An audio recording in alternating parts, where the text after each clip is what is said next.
Bonjour à tous, c'est Delta, et bienvenue dans mon émission Delta Plane.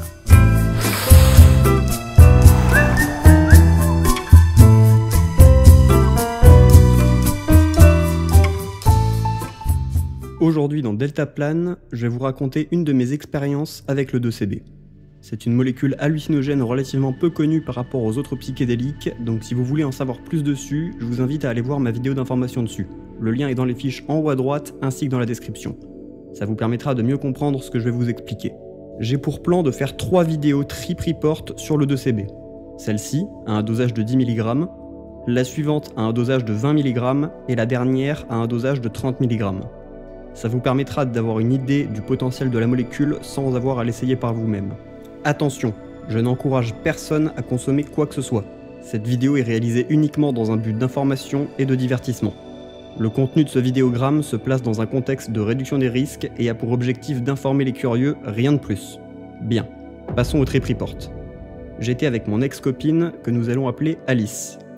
Nous avions tous les deux de l'expérience avec les hallucinogènes en général, donc on s'est dit qu'à un dosage de 10 mg, on se mettrait bien sans pour autant partir dans l'espace. Selon psychonaute.fr, qui est d'ailleurs partenaire officiel de la chaîne, c'est un dosage considéré comme relativement faible.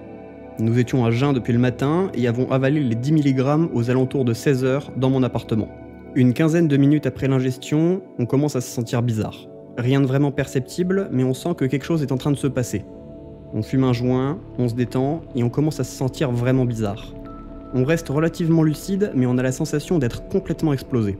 Une multitude de sensations parcourt mon corps, comme si de l'énergie circulait dans mes membres en les engourdissant.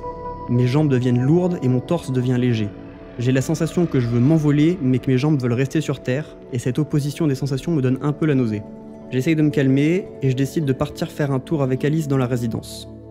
Quand je marche, j'ai la sensation que mes jambes avancent toutes seules, comme si j'étais sur un tapis roulant. Mentalement, les effets ont un peu augmenté, et je me sens comme sous une petite dose de MDMA. J'ai envie de parler, mais les mots qui sortent de ma bouche n'ont pas vraiment de sens. J'ai chaud et froid en même temps, mais ce n'est pas vraiment désagréable. Toutes mes sensations physiques sont démultipliées, et le simple contact de mes vêtements contre ma peau me donne des frissons. On décide de s'asseoir sur des marches et de fumer un autre joint pour voir où ça peut nous mener. Je sens chaque taf qui passe dans ma gorge, et je sens la fumée qui remplit mes poumons. J'ai presque l'impression de pouvoir la visualiser. En parlant de vision, c'est à ce moment qu'apparaissent les premières hallucinations visuelles. Elles sont vraiment très faibles, il faut qu'on se concentre à mort pour voir de minuscules déformations. Je vois les fibres de mon jean onduler très lentement et de façon très subtile. Aussi, le contraste des couleurs augmente un peu et tout devient plus saturé. Il faut vraiment que je fixe un objet ou une surface pendant longtemps pour percevoir quoi que ce soit d'irréel. Je ne trouve pas l'expérience très intéressante visuellement et décide de plutôt me concentrer sur les sensations physiques. Elles emplissent mon corps d'une multitude de sensations étranges, et ces sensations changent radicalement d'une minute à l'autre. Je ne dirais pas que c'était particulièrement agréable. Ces sensations, qu'on appelle le body load, sont réputées pour être plutôt intenses avec le 2CB. Je m'attendais aux mêmes sensations de plaisir qu'avec la MD, mais c'est clair que c'était très différent. Par moments, je sentais des sensations comparables à celles de la MD, mais dans la globalité, j'avais beaucoup plus de body load et beaucoup moins d'euphorie. On a fini par rentrer chez moi avec Alice et à se faire des câlins dans le lit. On avait envie de sexe, mais on avait la sensation qu'on n'en était plus vraiment capable, que le 2CB nous en empêcherait. Normalement, cette molécule est censée être un aphrodisiaque puissant. Mais dans notre cas et sur cette expérience, ça a eu l'effet inverse. On est donc resté à se faire des câlins dans le lit, sous la couette. Et c'est là que j'ai ressenti le vrai potentiel empathogène de la molécule. J'avais l'impression de ressentir mon amour pour elle encore plus intensément que d'habitude, et que ces câlins nous rapprocheraient du nirvana amoureux.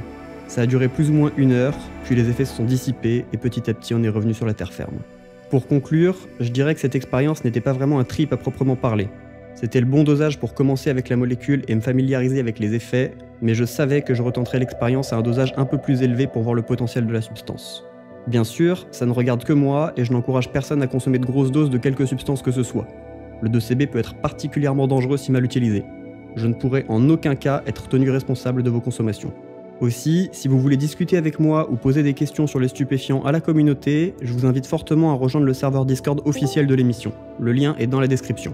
Une dernière chose, j'ai une super bonne nouvelle pour vous. J'ai relancé la production et la vente des feuilles Slim Custom non blanchies Delta Plane édition limitée. Elles sont disponibles ainsi que d'autres goodies sur le shop Utip. Le lien est dans ma description. Je suis sûr qu'il y a des choses qui pourraient vous intéresser, allez jeter un coup d'œil.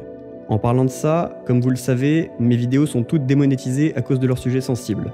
Si vous voulez soutenir la chaîne et ses projets, vous pouvez faire des dons du montant de votre choix sur Utip ou le Tipeee, les liens sont en description aussi. Dans tous les cas, merci d'avoir regardé. N'hésitez pas à laisser un pouce bleu et un commentaire si ça vous a plu, à vous abonner et à mettre la cloche pour ne pas rater les prochaines vidéos. Trip safe!